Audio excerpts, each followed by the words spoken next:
All right, so today we're going to dive into a topic that I know I've struggled with and have a great appreciation for, just seeing other people who are at the top of their game, and that's how to prepare for, establish a presence, take ownership, and run highly productive meetings. And I'm just excited to be here with three people who I think have very, very different styles, all very, very effective. I think this particular episode, you talk to people and you got people who are looking to run really, really efficient meetings, be very, very productive. But we've all been in situations, or at least speaking for myself, where you feel like maybe you lose control, or maybe you're not getting the participation you want, maybe getting some negative feedback. And then just from that to anxiety and confidence issues. So looking forward to diving through all of that with each of you. Let's real quick just go around and quick introduction. Tell us a little bit about your background. Ladies first. Sarah, if you want to kick us off. I'm Sarah Richter. I don't typically sound like this, but we're coming off of our all hands meeting, so people of the internet, this is not my real voice. I've been with Embark for coming up on 5 years, started in consulting. Before that was in Big Four, spent some time here in consulting, then switched over to our back office and our people team, and so now I do people development, and honestly excited to learn so I can incorporate some of this stuff into my trainings. Awesome. Well, we're going to learn a lot from you as well. And I'm Daniel Collier. I am a FAS manager at the Dallas office, and I started out at one of the Big Four and then went to industry for a few years, and I've been at Embark for a little over a year now. Awesome. Thanks, Daniel. Jason Larkin, have been with Embark for over 2 years, started my career in Big Four, spent about 12 years both on the audit and then on the consulting side, and moved over to Embark, served as our market president here in Dallas for a period of time, and just stepping into a new hospitality role to continue to enhance the experience of our clients internally and externally. So excited to be here and think about this from a hospitality lens as we run productive meetings. Yeah, I think that's a good point. We've got different lenses, just, the experience individually, but then on our teams internally, and then to your point, externally with clients.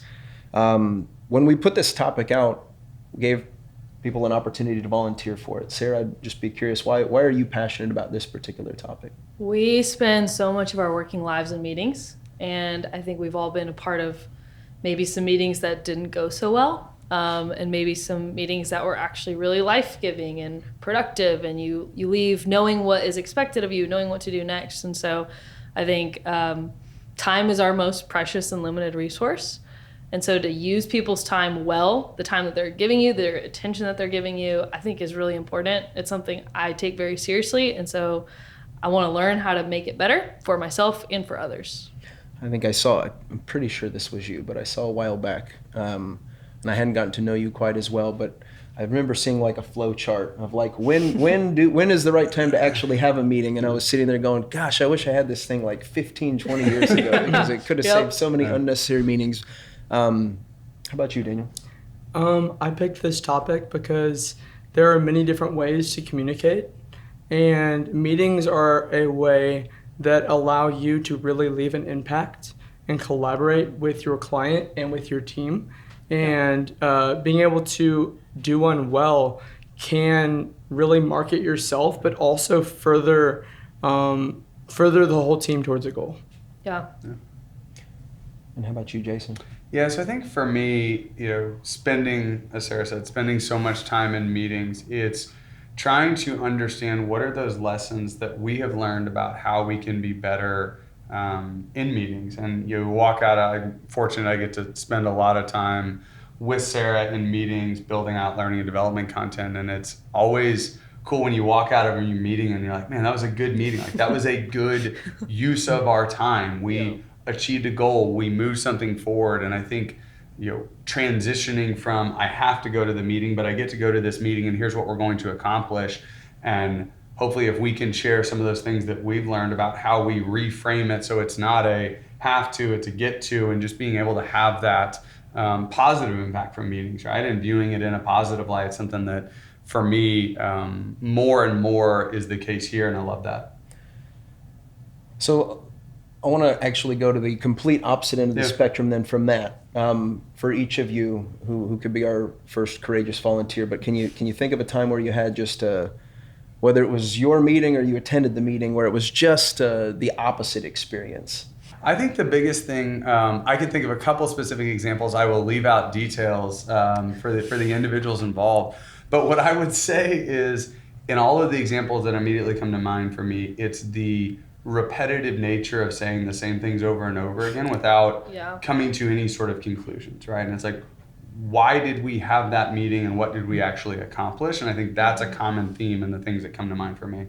Do you see that equally present with internal versus client facing, or is that I think it's easier to feel like I can take ownership of that internally than externally, right? Ultimately in client service, sometimes that is what clients want, right? And from an internal perspective, I think there's ability to take immediate ownership more, and then, okay, how do we figure out why that was more productive internally and then translate that to a better experience for our clients externally? Yeah, thinking external, and I'll answer your question in a second, but we had a recent manager training and someone asked, like, okay, what if my client's not doing this well and it's not a meeting that I run? And I think in client service, it's totally fair to say, hey, I see that meeting's probably taking a lot of your time. Would you like me to run the agenda? Just like offering, if you know you're really good at running meetings, if you see that something's inefficient, kind of flipping the script a little bit and saying, here, can I serve you in a way that actually is also kind of serving me, because this meeting is killing me because you are not running it efficiently. But you can say that nicely. Yeah. And then on the fail side, when I moved internal here at Embark, we were kind of all over the place, just like growing really fast. And so we were trying to have this back office huddle. And there was really no ownership. It was kind of just an idea. There was no set agenda. There was really no purpose. And it was a meeting that started late. You know, we do the 5-minute chit chat on the front end, went through a lot of iterations and just ultimately ended up getting eliminated because it was no longer serving its intended purpose. I would say the iterations I was proud of, but the actual end product, I said, probably could have been a little better. Not having a purpose in a meeting, never a good sign. How about you, Daniel? And then on my end, I can kind of think through a couple. I think all of us have sat there in a meeting in which you're like, why was I invited to this? Yeah. Was I supposed to take notes for everyone because I don't actually have anything to contribute?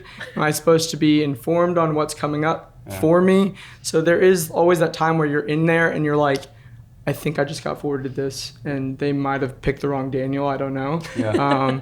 The other piece is oftentimes if you're in a meeting in which either not everyone's informed on what the context of the content's going to be, and you spend the majority of the time providing that context and setting the stage. Oftentimes, if you spend half the time doing that, you're not actually accomplishing what you got in the room to do. Yeah. So the front end of giving people the context and allowing them to prime their mind on what the actual issue is can be helpful. Yeah. And then another big thing that, and it's one where sometimes I feel like the meeting's super productive and it's not until after I leave, I'm like, oh crap, like that was a bad meeting, is if you did not understand what the takeaways should have been. Yeah. So you're like, we solved the problem, we figured out all this, but no one knows what the next steps are. And it's a meeting again to coordinate now that we solved the problem.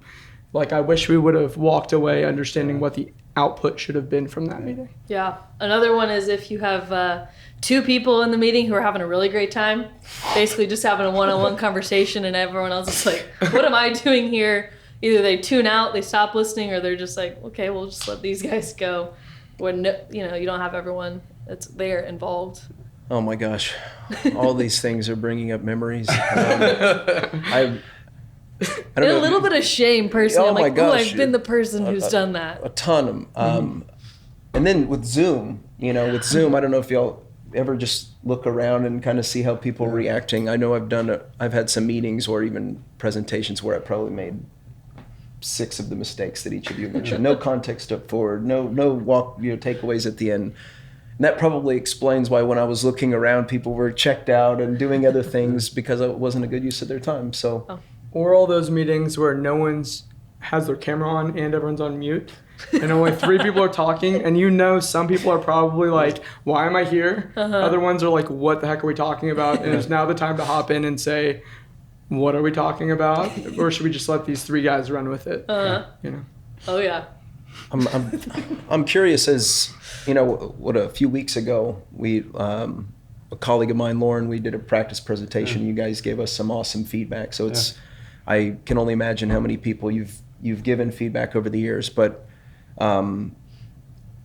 what's worse, being the person who's maybe lost control of the meeting, you're not getting the outcome you want, or being the person that's on a call and you're wondering what the heck's going on? I think the worst is when you think the meeting went well. Yep. And you're like, I'm awesome, I'm great at running meetings, and everyone else is like, no, you're not. Yeah. I think that's the worst case scenario there, because you don't have the self-awareness to improve it. But I've definitely been in the meetings where I can feel it slipping away from me, and that's a pretty stressful spot where you're like, I know that this is not going as planned. And honestly, probably just need the humility to call it and say, you know what, I wasn't as prepared as I need to be. Going back to time is precious. If I'm going to take your time, I apologize for not being prepared. Like, I will give you your time back. Let's regroup later. I say that as somebody who needs to do it, not somebody who does it well. Yeah, I mean, I think one of the things that's been important for, I think, our culture here and for me personally is to acknowledge, like, you don't have everything figured out, right? And it's why I love this topic and I'm so interested in this discussion is, I have learned things about the way I engage in meetings from both Sarah and Daniel, and I've been in and around professional services for almost 15 years. And so this notion that you have it all figured out, at least for me, it's very clear I don't. And so it's like, okay, there are situations where that meeting didn't go okay. Why? Right? And is it I wasn't prepared, or I lost track of the meeting and ultimately couldn't just call it, right? And I think what's so cool about this topic is there is no one answer. Like, you're not going to walk away from this discussion and say, oh, if I just do these 3 things, I'm good to go, right? Because each meeting, each set of participants, each topic, each whatever, right, requires a different context or different framework. And that's the beauty of this is, how do you take a mindset and a framework and tools and apply those to different facts and circumstances? And you're always going to be learning and challenging on that. Yeah. Well, and then I think, there's folks that may be very, very early in their career that there's a feeling they want to experience, but they're not quite sure how or even what's going on. Yeah. I think if you have an ounce of what Sarah was talking about, which is some self-awareness or desire to improve, then hopefully the rest of this podcast will give you some insights, things to be mindful of. You said something earlier, Daniel, that was, it sounds like, and I've heard all of you mention this in some form or fashion, but really a successful meeting happens before the meeting. Would love for you to get us started and hear some additional thoughts on that. I think all of this kind of goes into the mindset of being customer focused. Everyone who you're about to meet with is your customer, whether they are your coworker or your actual client. They are someone who you are able to add value to. And by being respectful of their time and taking the time to prepare, you feel better about yourself because you are prepared. You know what you're going to share, but also they feel more comfortable. They know what's going to happen and they know what the output should be. So with that being said, preparation is the biggest thing. And I would say the hours before the meeting are very likely as important as the meeting. I know for me personally, I love to write everything down. I recommend, no matter what, making an agenda, but oftentimes I will make bullets for myself and make notes on the agenda of these are the specific things I want to make sure I get in. Because when you get in a meeting, you start talking, everyone forgets things. And it is important, if there is something you want to say, that you maybe have that in front of you. And what I've been really guilty of is making an agenda that I didn't share with anyone else, that I just kept, it's my agenda, I'm running the meeting, but giving it to people ahead of time to give them the time to process and think through, okay, this is what we're going to talk about. If there's any action items, I can think through it beforehand, like giving them a little heads up to prepare for the meeting as well. Because it's not quite as helpful if you're, here's what our time's going to look like. I'm going to keep it in my own head and you're never going to know. How often do you have a question for someone in the meeting and they don't hear about that question until they're in the meeting? Like, think about how much better their response will be if they have hours to think through, hey, Daniel has this problem he wants me to help solve for him, but he's going to hit me with it ad hoc right now. And that answer that was given hours ahead is going to have a way better response than in the moment. Absolutely. You mentioned just purpose, right? What's the purpose of this meeting? And you were articulating there's no 3-step playbook. So I'd just be curious, when you think you want to put a meeting on somebody's calendar, is there a thought process that you do go through to, consider what is my goal, or what, maybe walk us through? Yeah, I mean, I think for me, it's always understanding what is my intended purpose and then trying to validate that with what is the purpose or the objective for other people, right? And that should ultimately inform who is there, what are we going to talk about from an agenda perspective, what level of prep do we need from people, right? There's certain times where, or certain individuals like myself, right? Like I don't need or necessarily even want the 2 hours to prep, because any decent ideas I come up with are only going to be halfway decent the first time, right? If I come up with it and I think about it and then 2 hours later somebody asks me to repeat it, it's not going to be as good, right? It's just not. But I think putting people in position to be successful, and I 100% agree, Daniel, that I think the default should be give people time to prepare, right? And then those individuals have to know and manage how they're going to set up to be successful in that meeting. But my purpose can be my purpose, but how do you validate that with others, right? It's one of the things I learned. I had an opportunity to sit on boards very early on in my career, and one of the things I learned is there's a lot of meetings that happen before the board meeting. Those are more critical, right, than the actual board meeting itself, right? And all of those sidebars and phone conversations ultimately have informed, what are we going to talk about? What are the potential conclusions we're going to reach? And that creates the purpose, right, of the meeting, but people are bought in before we even get into the meeting. Sarah, what under that context, I'm thinking, okay, here's maybe a big high level goal that I have, but to Jason's point, there may be multiple stakeholders that I need to talk to. When is the right time to schedule a meeting and communicate the agenda in advance with maybe an individual or a small subgroup of that larger group versus a Slack or a phone call? That's a good question. I think one, when you have the timing is all about when you have the information you need. I also think there are some people who a lack of planning on your part does not constitute an emergency on my part. So if you don't plan ahead and you want to make it urgent for other people, I would check yourself there a little bit. I've been guilty of that myself. But I think when the information is complex and likely to have follow-up questions, that's when you need a meeting. But if it's a one-way information only, you probably don't need a meeting. You probably could, a Slack would suffice, an email would suffice. Maybe it's a little bit in between. You'll probably have some follow-up questions, but it's mostly you informing.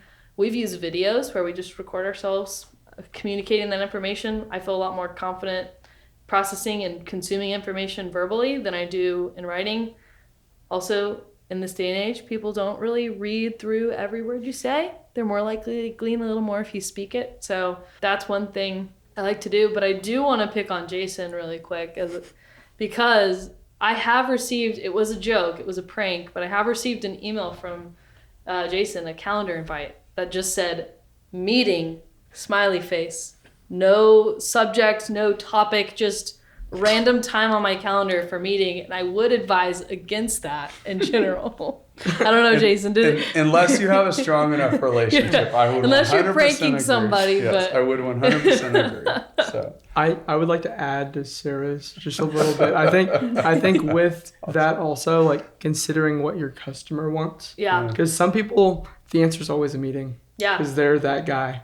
That's Jason. Jason wants a phone call. He wants a meeting. I would love, but I think that's where, as you get to know individuals, and you take the time and effort, you can customize that experience to them. Because ultimately, you're setting up a meeting because you need to tell them about something you need, you or want their thought process when you're making a decision, right? Or some other output. And so how do you best set them up for success? And that's the beauty of a meeting. If you can frame it in the right way, you ultimately get what you need to move forward. Yeah. If you don't, you're unlikely to get what you need and what you want to accomplish.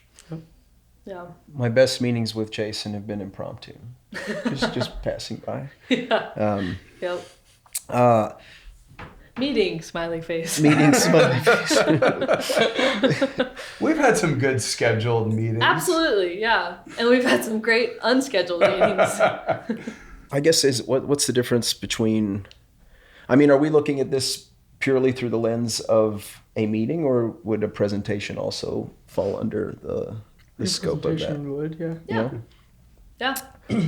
And I would imagine it would more than likely be multiple meetings to gather information before that. Are there any instances where you've reached out to a stakeholder ahead of time and then uncovered a piece of information or a question back to you that had you, rethink everything else that was supposed to take place after that? Any examples? Well, I rethink my choices all the time when I uncover information. Let's try and think of an example. So one of the things I think that immediately comes to mind for me, so we as a firm host a quarterly town hall where people are able to provide questions.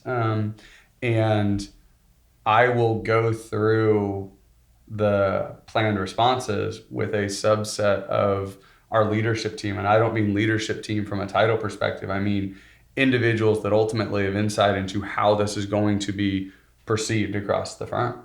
And we'll talk through like, hey, here's what I am planning to say.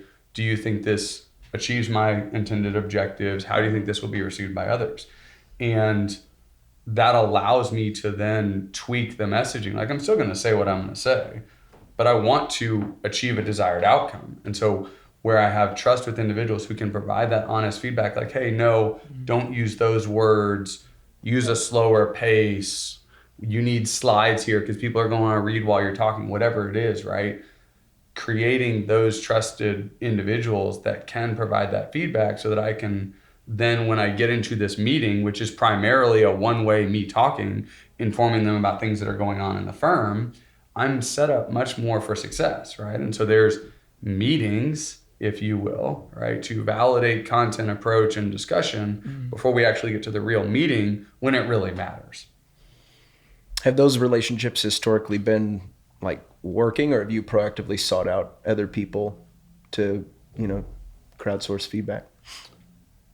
I think one of the things I try and do is identify individuals, and Daniel and Sarah are great examples of people that are willing to have honest conversations and provide honest feedback, right? And creating a space where like, hey, no, that's not a good way to communicate. That's not a good way to run a meeting. That's not a good, that needs to be written, not verbal, whatever it is, right? There has to be a level of trust that like, I am going to listen, consider, right? Not that I'm going to take it all, but that requires a level of identifying people that are comfortable enough to have that, and then trusting them. Yeah, and I would say you did a great job. I mean, there's power dynamics at play, but I think you did a great job of establishing that relationship and that trust. Like, it's not Jason walks in day one and I'm going to start shooting you straight. It was over time and multiple instances of being provided that opportunity that made that possible. And we're talking about meetings around meetings right now, right? Because those are great. But I do really love them, particularly in a team setting, because it is so important. And I love, if I am at a client and my team is meeting with the client, having a quick touch point meeting before the meeting to talk through, hey, let's just make sure we're all on the same page. Yeah. Let's make sure everyone, no matter the level, if they have any questions, that they're answered. It's a great time for people who are less experienced to get the experience they need before walking in and just have context before they walk in. And then, of course, the meeting after the meeting, where it's like, hey, you give people feedback on how they did, how you thought it went, and then the actual collaboration of, hey, this is what the client wants now. This is how we're going to divvy it up and execute it. Yeah. I was going to talk about meeting after the meeting, but you brought up the positive version. There is a definite negative version that you want to avoid of the meeting after the meeting where, people are just talking about how annoying it was or how unproductive it was. Or, I've received a calendar invite or two for a post-meeting meeting that was more of just a gripe session. And so how can we set up those times to where we do have that kind of follow-up of, hey, did that meeting give you what you needed? Like, I think that's awesome to provide feedback after a meeting. But to your point, those discussions could be constructive. Yeah. Like, who needs to talk to the guy who set up that meeting to make sure that meeting is one where we're leaving, and it might just be a power dynamic thing where someone doesn't want to express to that person, hey, that wasn't a good meeting, but that could be a time to restore what that could be or change the method of communication. Because I know that there was a meeting that I've been doing every week with my team. Turns out it shouldn't be a meeting. It should be a doc that we can all edit, and then we shoot off to the client later. And for a while there, for longer than what it should have been, it was a meeting. And just getting that nonverbal feedback where it's like, hey, I'm the only one engaged. Like, I should maybe change the method of communication. Yeah. Who initiated that? In that particular experience that you had? How did you figure out? Were you like, the you one weren't- that said, hey, I think we should change this? Or like, how did it go from this is a meeting we have that could be a shared doc to actually becoming I think shared? a lot of it was expressed through body language, unfortunately, and then with how the meeting actually functioned. Like, just saying like, hey, like, some people are engaged, some people aren't. I need everyone to be engaged, but maybe it doesn't have to be something where there's any dialogue, because they can update their piece, and we can get that moving. Yeah, I mean, that self-awareness is so key, right? Like, I walk out of every discussion, every meeting, and I'm constantly thinking about, one, what can I do better? But two, what was the level of engagement? Were there good questions, or were people just sitting there listening to me talk? And if so, is that really what we want out of that meeting, right? And that continual self-learning, self-evaluation, I think allows you to be better set up for the next meeting, right? Like, okay, what can I control? What can I take from this and figure out what I can do better from it is critically important. Yeah, and as somebody who, may be self-aware, but certainly I don't know what I don't know. It's also nice to have people who care about me or the firm or the client enough to come have a chat with me and say, hey, I noticed on these calls, putting people to sleep. No. Yeah. I think that's in Radical Candor. Kim Scott gives the example of giving a presentation where she said, and as she's leaving the meeting, her manager gives her feedback and says, hey, your presentation was good, but you said a lot and it undermined your competence. Let's figure out how we can train you to not say as much. Who would have thought that that's the blind spot that she would have? And I think that's just, we need people around us to say, hey man, your meetings are boring. Like, do better. Yep. Yeah, and you come full circle if you're brave enough to receive that feedback and then put a little bit of work into it. Now you once you get the feeling of actually running a productive meeting, everybody wins. That's a good feeling to get to. I know there's different contexts of meetings where it's could be distributing information. Could be like has this guy ever called a brainstorm session before? Never. Or Q&A. Maybe some just general tips or ways to approach some of those best practices that can help you make that productive. Yeah, I like to call those inform, discuss, and decide meetings. So if you're informing, it's like a status update or like just providing information. We'll do quarterly town halls here where it's very one-sided. I think if possible, if the meeting environment lends itself to that, doing some type of round robin to get people engaged from the get-go. Like, hey, I know this is mostly me talking to you, but maybe there's a question. Like our internal people team, I just got off this meeting and we'll do what's a high or a low from the week. Or we said, what was a highlight from the all hands meeting for you? Just to get everybody to talk. Because I think once you come off mute one time, particularly for video calls, you're more likely to start engaging if you've had to speak at least once. And so that's one thing. Also, if I'm on a Zoom call and it's not, a super professional environment, like if it's more of a friendly, we know each other, we have an established relationship, I'll ask people to take themselves off mute from the beginning unless they're in a loud environment.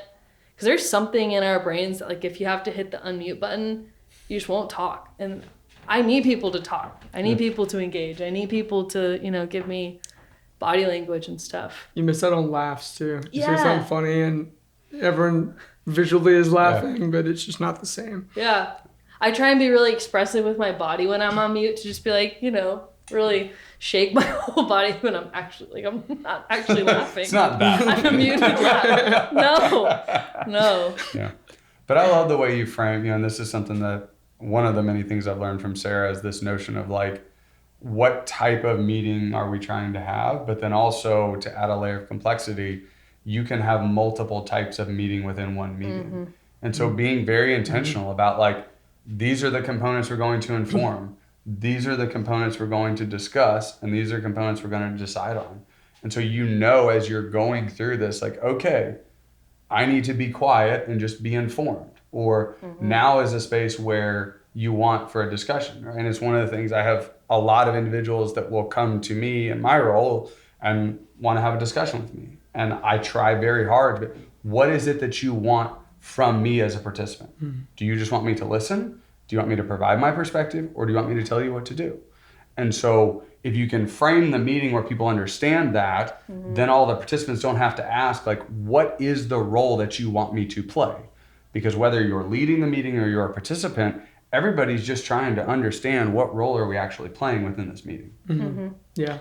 And in that same vein of what role are you playing, I think the RACI chart, I think there's different acronyms for it, but the responsible, accountable, consulted, informed, knowing who's in which bucket, knowing as a participant, which bucket am I in? If I'm in the informed bucket and I'm talking a lot, then maybe I need to check myself a little bit. Or if I'm in the consulted bucket and I'm not talking, well, maybe I need to be more forthcoming with my opinion. So I think that's another really helpful tool that works on multiple angles, but definitely helpful for meetings. And based on what you're actually wanting out of the meeting. Like, do you provide slides beforehand if you're informing? Because if you want them to ask questions, maybe that's something you let them know. Like, hey, like, look at these, come ready with your questions. Or if you're trying to brainstorm, it's like, hey, I've already flushed out a few of these ideas, and like, we'll just save us time. It'll prime y'all thinking like what I have in mind, and y'all can come already knowing some of my preliminary thoughts, and you can build off of those,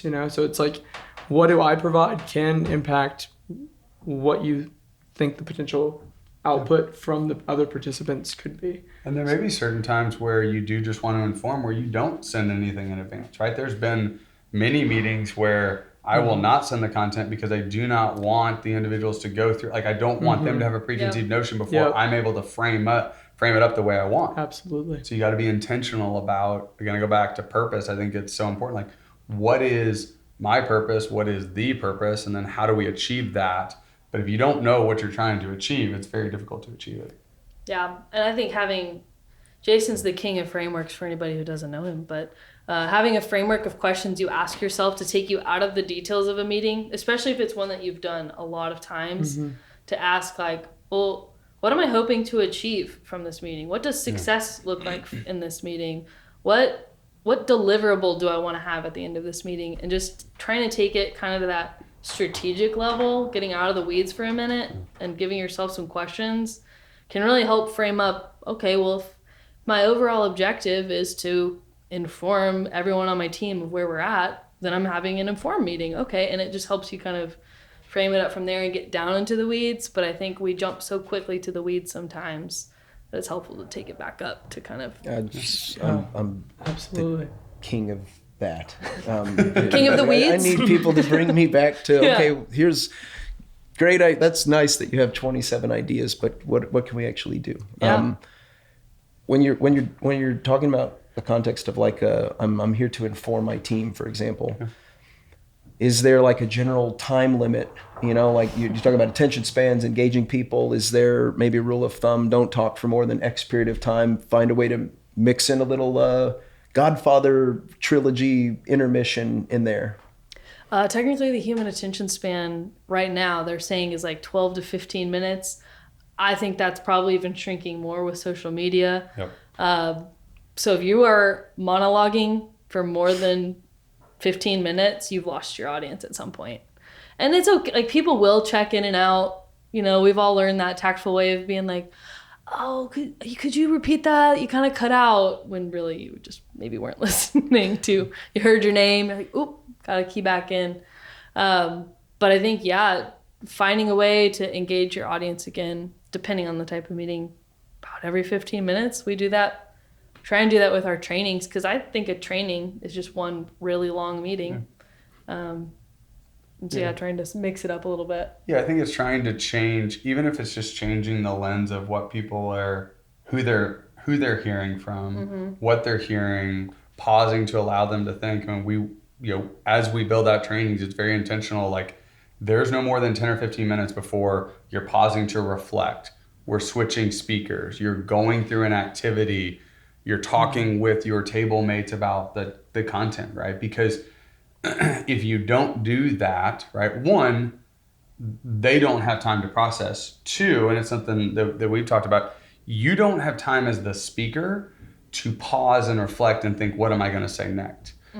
It's very, very difficult to be leading a meeting, leading a presentation, while also thinking about what am I going to say next for an extended period of time. You can only do that for so long. And I push the limits of that all the time, but the reality is you can only do it for so long. And then you just, like, your brain is just not able to keep up anymore. I think you just touched on something which is, and maybe it is contingent upon what type of meeting it is, but your ability to adapt based on how it's going. But then by the same token, I'm sure we've all been in meetings where somebody who's just got a stronger personality may end up taking control of that meeting. How do you get it back on track? Well, I think if you've clearly stated your purpose, and I like to write down the purpose if I can. Like, if it's at the top of the agenda and you say, oh, hey, the purpose of this meeting is XYZ. Love that you're taking it there. Let's put that, like, use the terminology parking lot or any other way to kind of just redirect them and say, love to make time for that, but right now this is our focus. And by providing an agenda, it allows everyone in the meeting to have the ability to point someone to what they're supposed to be.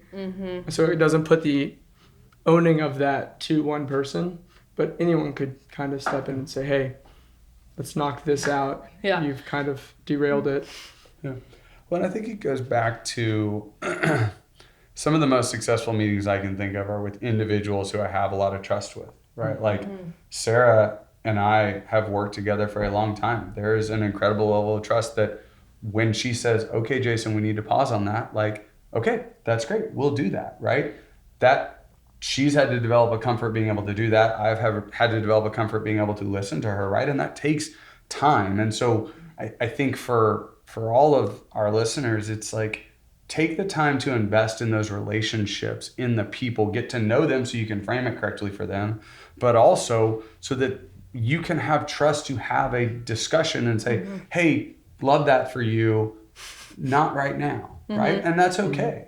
And that doesn't mean that you're a bad person or that you don't value the opinions, but we are trying to achieve a state of objective. And I want to, before I forget, I want to go back to the adaptability. You mentioned a lot of the meetings you've been into now, or been in. I can imagine that by having meetings before, a lot of this may work itself out, but I'm sure there's also been times where you're, reading the room a little bit or hearing the dialogue that's taking place and being able to adapt on the fly. Listening, like the importance of listening, or even just observing if it's a Zoom call. I remember some public speaking class, so a tactic they had was, like walk around the room, behind the room, by the tables, and if there's a couple people chatting amongst each other, you'll get that to stop real quick and they'll be paying attention again. Are there any other tactics, maybe in whether it be digital environment or whatnot that can help you do that? With the digital version of walking around a room, I think always being on camera, because nobody wants to be the first person. Like during COVID, every single time I would hop on and I would have my camera on. And the reality is that was self-preservation for me, because I know if I'm off camera, I'm not going to pay attention. I'm just not, right? There's another screen, there's 8 million things going on. And so it held me accountable to always be on camera, so that if I'm going to go do something else, I'm literally going to do it in front of you and you're going to see that. But one of the things I learned is I would hop on every single call and I would always be on camera first, and inevitably 2 or 3 or 4 people. And then you get the only person that's not on camera is the one that clearly is not paying attention, clearly is not engaged in the conversation. And that's okay, right? Like, you can't ultimately change their mind, but I think if you can lead by example, if you can do the right things, even in a Zoom setting, and say, hey, would love for you to be on camera just so I can see your facial reactions. It's helpful for me to process. And that gentle nudge, the majority of people are going to lean into that and just calling it out. Yeah. What about just general confidence issues? Anxiety. Maybe I'm presenting to a CFO for the first time. Maybe I'm being brought in to present a solution that's 10 times the dollar amount, and there's a lot of people counting on me to bring in that business. I'm thinking that preparation will solve most of that, but what if it doesn't? Oh, you took my answer then. I was going to say, I think preparation does knock out a lot of that. I think knowledge gives confidence. How do you prepare though? I mean, do your homework. If you're trying to present to a CFO, if you don't, I would imagine this is a person you've either worked with before or maybe you haven't, and you can ask, like, well, how does this guy like to receive information? Yep. Like, I learned very quickly working on a client that the executive team loved a good dashboard. Like, what they wanted was not a presentation. They wanted the quickest snapshot of the information they could possibly get that got them straight to, what's the bare minimum information that you can present that answers all my questions. And for them, that's what they needed. And so learning how they want the information communicated to them, visuals, if you can add like a great visual, I think just that's preparation.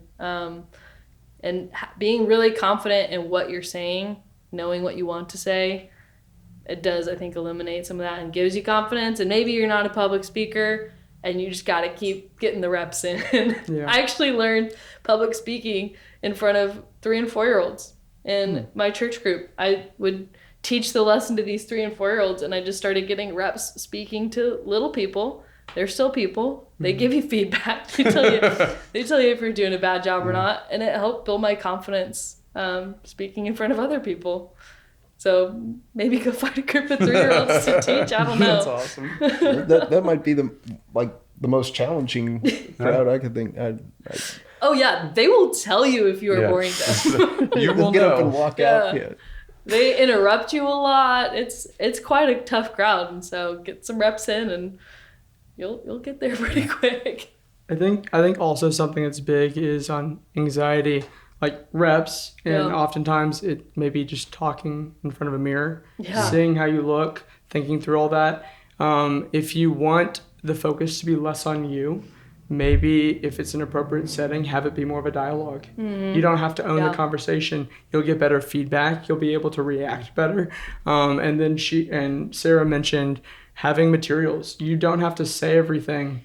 If you provide something that's compelling that they can read, they can see, it gets eyes off of you. It allows you to more so focus on the room and be more comfortable. And then, of course, there's always beta blockers if none of that works for you. So just get medicated. That's awesome. When I think about confidence, I don't know exactly when, but let's call it 5, 6, 7 years ago, I realized that every meeting I was going into, I needed to approach as if I was going to lead the meeting. Because inevitably, I would end up leading the meeting. And so I had a handful of situations where you'd walk in and everybody would kind of look around like, all right, Jason, what are we talking about? And so I learned after a couple of those, like, I'm just going to approach every single meeting like I'm leading this meeting. And mentally, whether I am or not, I mentally approach that. And so I've done that over the course of the back half of my career. And I'm now in a place where, like, my mind just mentally prepares. And maybe it's 10 seconds, right? Like, I've had enough reps that there's sometimes where, like, I walk from room to room and, like, that's me mentally preparing for the meeting and to lead the meeting. But I walk into every single meeting and expect that I'm going to lead the meeting. And that gives me a level of confidence. So, like, hey, if I was going to run this is what I would do. This would be the purpose. This is what we would talk about. This is who we would engage. This is who would be here, et cetera, right? And oftentimes now, that's not the case, right? Most of the time, I'm being informed, I'm being asked questions, but I still keep that mindset of I am leading this meeting, and it helps me to have confidence in the discussions that we go through. At the very least, you're that much more engaged if you do that. Yeah. But also this week, I actually had a meeting in which I was in it. I knew exactly what me and the client wanted from the meeting, and my client contact who was leading it had to step out. And there was the awkward 10 seconds where it's like, do we keep going because Michael left? Yeah. And I was like, okay, I know what he wants. And I was able to just pick it up and keep it rolling. Yeah. And it's fine that he left. And there's certain settings where that's not appropriate. Like if you need him to really call the shot on it. But if you are prepared and ready to lead, anyone in your team could ultimately step up and do it. Yeah. And how much better does your team look if anyone could hop in and be running that meeting? Which makes me think, I mean, taking this opportunity to plea with people who are in meetings, be a good participant. Like it is a very vulnerable thing to lead meetings. Yeah. It is not an easy place to be, to have a crowd of people looking at you. And so just be a kind and empathetic person and be a good participant. Come ready to engage and give them that feedback in a kind way if they're not leading the meeting well.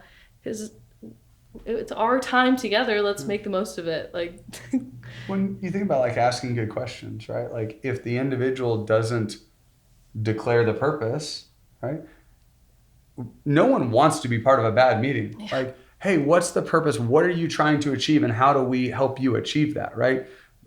Mm-hmm. A lot of meetings can be a team coming together. And so if the individual is not leading, how do you step in and support them so that they can be successful? Because how cool is it when you're in a meeting and somebody's fumbling a little bit and you ask that one question and they're like, oh yeah, this is what I'm actually trying to do. Thank you. And not that they would say it, but like, thank you for course correcting me so that I can be successful, right? Like how awesome is that to be part of that meeting, right? And you don't have to be, a lot of this has been framed in the context of leading and that's important, but you bring up a great point. Like the participation can help drive a successful meeting just as much as the leadership sometimes. Yeah. Which I feel like I need to confess, I am very tempted by my computer when I'm on Zoom calls. So does anyone have like a good tip for how you reduce distractions? I'm so prone to like hopping from thing to thing and not giving people my full attention. I noticed that if I have my camera on, it's way more obvious that you're not focused on the meeting than you think it is. Yeah. And I'll catch myself, like it's like they know I'm working on something else. And so just kinda, exactly. So it's like, I feel like keeping your camera on honestly is a check for yourself as well. Because you see yourself in that bottom corner and it's like, I don't look very engaged. Maybe you are. Maybe you're engaged, but you should probably fix that piece.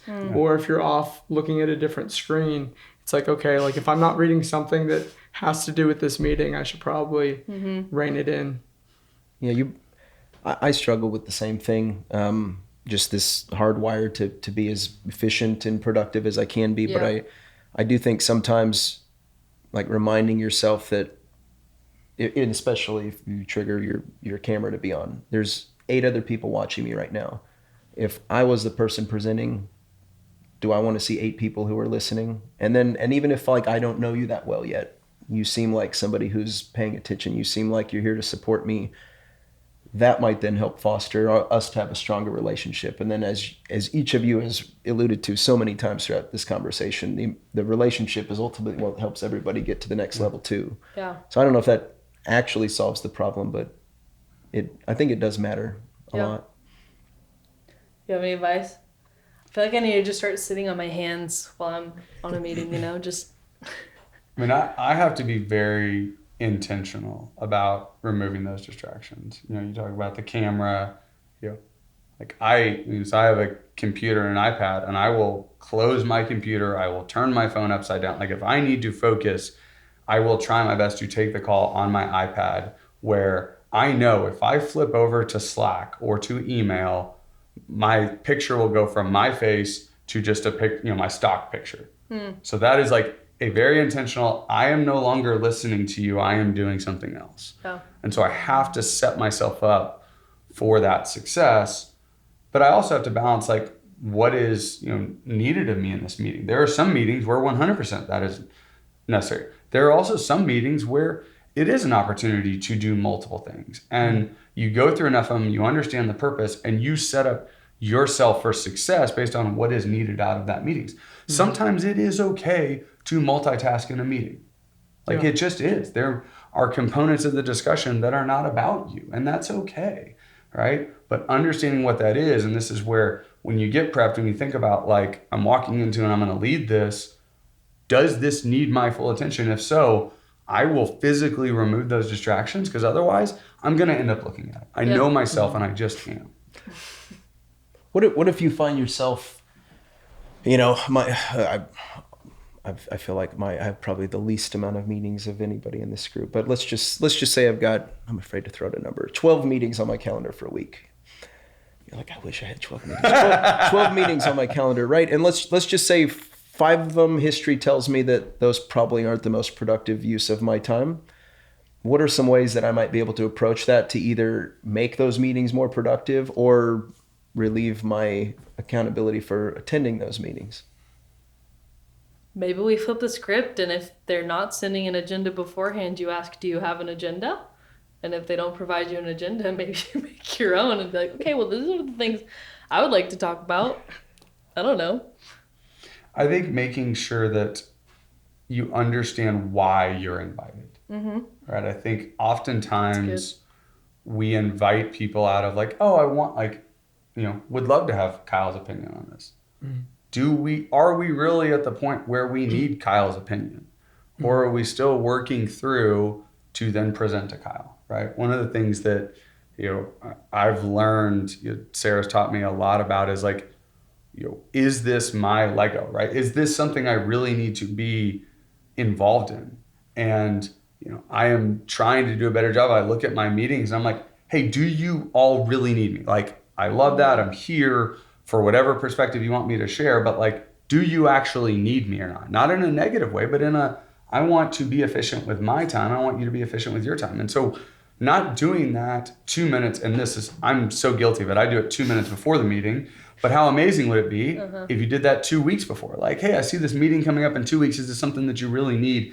If so, what's the agenda? If you don't have an agenda, here's things I would like to talk about, right?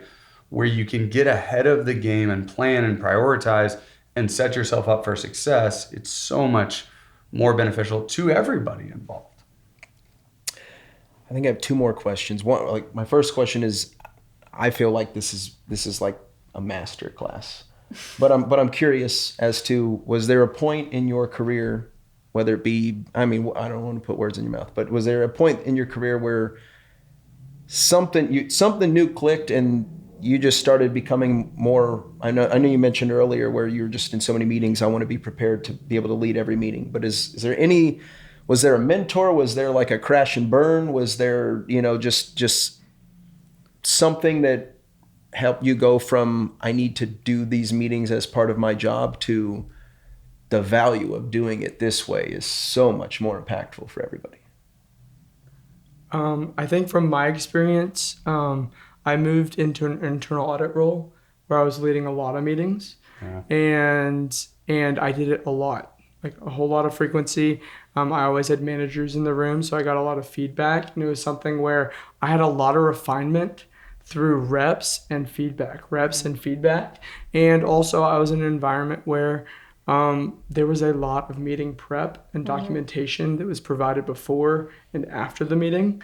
And it's really helpful to have, like, we had a framework that we even had, and an agenda template, all that stuff. And having that structure, while I don't think structure necessarily is always necessary, I think it's helpful, particularly when you're learning, to go ahead and say, hey, the meeting scope is this, the purpose is this, and like you have to put it down every time.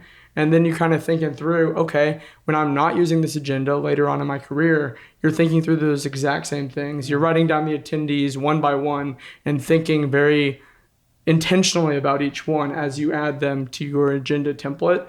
And being forced to do that for a couple of years really gets you to kind of hone that skill. I'm going to sound like a broken record, but I think it was just reps. And I got those reps really early on in my career, I would say. I had a great client contact out at Spirit Realty, and we worked together for a long time, built some trust, and he really let me own some things, and probably way before I would have been ready. And I think that was a really special opportunity to just get to sit in front of a room and kind of be thrown to the wolves in a way of just sink or swim, figure out how to do this. And I failed a lot along the way, but hopefully failing forward and continuing to do that and learning. And Embark does a great job of giving us space to try new things. Like, I've tried a lot of different tactics and will continue to do so. And The other thing is just being in an environment where people genuinely care about each other and care about our clients. I want to honor their time as much as I possibly can. And so that's what inspires me. Okay, I have an hour of your time today. How am I going to use it? And will I feel like I can stamp my name on that hour and feel proud of the time that I took from you? I love think that. that's a good question. Yeah, for sure. I'll double down on what Sarah said about the failure. I think for me, I have a quote in my bedroom that I go back to often. It's, I've failed over and over again, and that is why I succeed. And I think, you're going to fail. You're going to have bad meetings. You're going to be involved in bad meetings. And you can do two things from it. You can have the debrief calls where you complain, or you can learn from it and get better, right? And for me, whether intentional or not, I've learned so much from my failures and the meetings that haven't gone well, because you frankly spend a lot of time in meetings, right? Especially as you progress in your career. And so I would much rather continue to get better at it than continue to do the same things over and over again incorrectly. And so for all of us, right, take advantage of those opportunities, lead the meetings, fail. It's okay. You're gonna fail. And it's much better to fail early on in your career when the stakes aren't quite as high as opposed to you wait and you're cautious and you don't lead the meetings and you don't do those things. You get to a point where, guess what? This really does matter. And you haven't had those failures that you've learned from. You don't have that confidence in yourself. And so that's been the biggest thing for me, is having people put me in those positions and putting myself in those positions where I did fail and I did screw up and I learned from it and got better from it. To that point, managers, get your senior associates in a meeting, let them run it, and let them fail in that safe environment where you're there to back them up. Like, that's the best way you can learn, is giving other people opportunities, which I truly have been so blessed in my career to have so many people who've done that for me, kind of my safety net. Like, go ahead, Sarah, give it a try, and then they're there to catch me when I inevitably fall. But I think that mindset of just helping others grow into their abilities. Yeah. And because it's a process of refinement, make sure you're getting that feedback. Like, if you have a manager that's in a lot of these meetings, like, hopefully they're giving you that feedback. But if they aren't, or if you're really good, be asking someone, hey, what can I do better? Because I promise you there's always something you can be doing better. And people have thoughts, and people will notice if you ask. Like, if you go into a meeting and say, hey, I'm trying to improve, be mindful of this, this, and this. People will be mindful of those things and give you feedback on it. And it shows you actually care. I mean, I had an individual reach out to me. We had a meeting. I provided a very small but tangible thing they could improve on. And they came back to me and they said, that's the first time in 5 years anybody's given me feedback about a meeting. Like, how sad, right, is that the environment that they've been in prior to coming here? But the experience they had of feeling cared for because I took 2 minutes to say, hey, think about this, not that, right? Like, it's another way in which we can show that we actually care about the individuals we're working with. You talk about, like, the recognition and the value of time, right? Like, the value of seeing you get better. That can happen in meetings. And how cool is that? Something, and this just came to my mind. I used to have a boss, and he was the head of internal audit group, and he would, before all of your meetings, you'd go into his office, and out of love, he would kind of grill you and prod and ask very pointed questions and kind of get at every little thing. And the client would never ask those things, but I was preparing to answer all those things. And it is crazy how much you learn in prepping for meetings rather than in the meetings. And even like going through your intro, and it's like, are they going to know the context of where you're coming from? Because you just hopped right in there, Daniel. And it's good to have even the process on the front end, not even feedback from the meetings, someone who you may know and feel comfortable with. If they aren't your boss, maybe it's just someone who it's like, hey, I want you to ask critical questions and try to get me a little tripped up, just so I can practice. That's good. I love that. It's awesome. Those are the people that you remember, right? The help make you a little bit better. And it's not a comfortable process. I hate every day I knew that was going to happen. I was like, oh man, I need to not like lose it when I get in David's office. But if you're comfortable, Yeah. you're not Yeah. growing. Truth. Absolutely. I want to try something out. It might crash and burn, but that's okay. We'll learn from We'll it. edit it. Lightning round. Too long didn't read. In this case, too long didn't listen. Fast forwarded to the end. Okay. I'm going to throw out 3 different roles. And I just want you to have all the things we talked about. There is no end-all be-all playbook, but what's one thing that somebody who's at that stage of their career should be mindful of?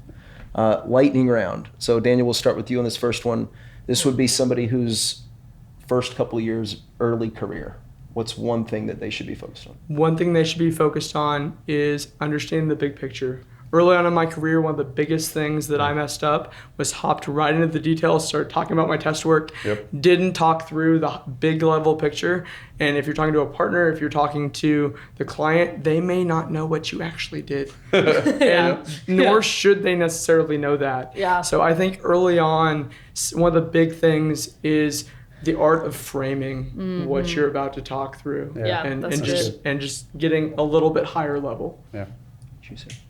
I would say don't rush into the stage of your career where you're in a lot of meetings. Enjoy the season of life where you're not invited, but be bold to ask for permission to sit in. But just enjoy the time you have where your full day is not calendar invites for meetings. Yeah, I agree with that. I would say take advantage of the opportunities in front of you, right? Seek those out. Early on in your career, the failures are pretty small. Like, get excited about those. Put yourself in uncomfortable positions and take advantage of those opportunities. Yeah. Second person. Somebody who's just been promoted into a managerial or leadership role. And let's work our way back around this time. Pull other people up. Let other people get to have those opportunities that you got, and be invested in other people doing meetings well, because guess what? You're going to be in meetings with those people, and it'd be much better if those people know how to run a meeting well. You took my answer. I would 100% reiterate that, and then just keep leaning in to get reps. Keep getting reps, keep failing forward, and keep getting better. I think with this one, I was going to say exact same thing, but what I would say is you may not be in a scenario where you're getting feedback. Yeah. And this may be the point in your career where you need to start asking. I asked an associate on my job, hey, was I clear? Did you understand what was going on? And it's a combo of like, if I was speaking and he's letting me know, hey, I don't think they understood, and I'm focused on what I'm saying, not necessarily the body language. Someone who's a third party sitting there listening, hopefully they're adding in and supporting you, but they're also more engaged in what's actually going on in the room because their voice isn't crowding out their hearing. That's awesome. That's good. All right, last person. Seasoned executive, maybe C-suite, super polished public speaker, really dang good at what they do. What's one reminder that you would want them to remember, Daniel? That I am not that person. Just kidding. That was funny. That was awesome. Let me see. We'll come back to Daniel. No, Okay. Oh yeah. Probably still pull other people up. Like you have all that knowledge, you have all that mileage and experience. Don't hoard it for yourself. And also, you always have room to grow. Even at that level, there's ways that you can improve. There's technology that will change. I imagine many of our CEOs of America did not adapt to Zoom super well. So stay adaptable. What I would say is oftentimes people in that place may not have as much of a feel for their audience. Yeah. So there may be more thought that needs to be put into where your audience is, who your audience is. And it's easy when you're delivering a message and you're sitting on a horse. You are the guy. You're talking about inflation and how you're not going to increase pay. And it's easy when you're the guy with stock options and it's not going to impact you. So having empathy, understanding what something means to someone else, because you are in a place of power, but you're also in a place where a lot of people maybe not be honest with you. Yeah. Like because of the power dynamic, they may not be as authentic. So it may be something where you need to understand who your people are to gauge the room. Yeah. And it may be things before the meeting, after the meeting, understanding how things are delivered, because it may not happen as real time for you because of your role. Yeah, that's good. Bring us home, Jason. Two things. One, you don't have it all figured out, regardless of how much you think you might. There's always room to get better. The second thing I would say is being aware that your words carry more weight than they probably should. And it's something that I've had to learn as I progressed in my career, that right or wrong, people do hang on words you say as you progress. And you have to own that and be very intentional about that, because some small comment that you might make in a meeting may be the only thing that someone hears from you as a quote executive, right? And is that the impression, the perspective, the thought that you want to leave that person with? Well, this is, I haven't gotten a chance to know each of you over the past year or so, and see you do what you do so well. Having this discussion with you helps me appreciate just how much has gone into that. And I'm truly grateful that we've had an opportunity to share it with hopefully a large group of people wherever they might find themselves in their career. So Daniel, Sarah, Jason, thank you so much for your time and input. Thank Thanks, you. Kyle. Thank Glad you, to Kyle. be here. Sarah.